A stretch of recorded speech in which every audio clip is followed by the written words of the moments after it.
श्री रामचरितमानस की लिखैया तुलसीदास सुजान के, तुलसीदास सुजान के। वंदन करो श्री राम लखन सीता मैया हनुमान के, वंदन करो श्री राम लखन सीता मैया हनुमान के।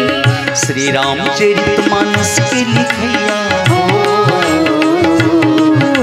श्री रामचरितमानस की लिखैया तुलसीदास सुजान के, तुलसीदास सुजान के।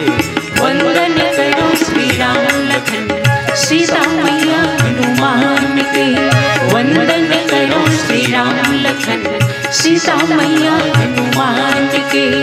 सारे म परे रे म प ध म प सा ध नि प सा, सारे म परे रे म प ध म प सा ध नि प सा सा नि ध प म नि ध प म ग ध प म ग रे सा ध नि सा, सा सा नि ध प म नि ध प म ग ध प म ग रे सा ध नि सा।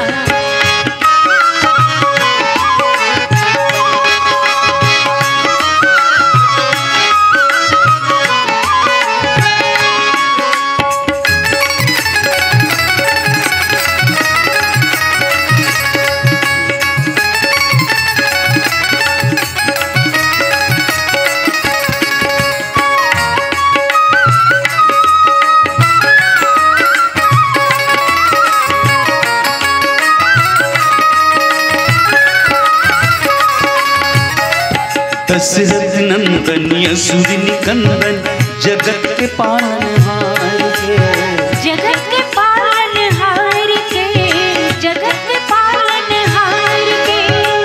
जग जननी है आदि भवानी सीता शक्ति अवतार के, सीता शक्ति अवतार के, सीता शक्ति अवतार के। श्री राम नाम मार में श्री हनुमत हो, श्री राम नाम मार में श्री हनुमत अंजनी पुत हनुमान के, अंजनी पुत हनुमान के।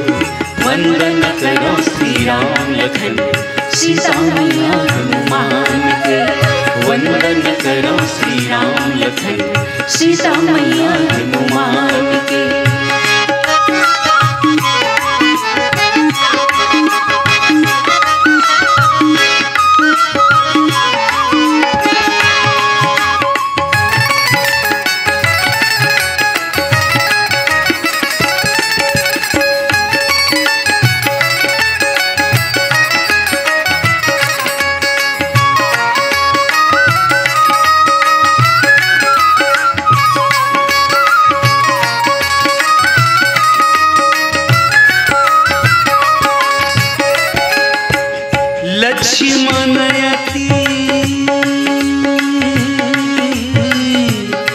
लक्ष्मण अति लाघव सोरा, नाग कान बिनु किन्है हो रामा, नाग कान बिनु किन्है हो रामा। ताके कर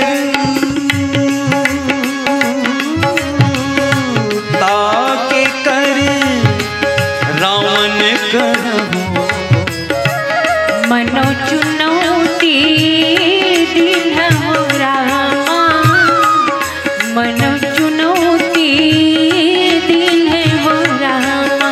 श्री राम नाम मार में श्री हनुमत हो,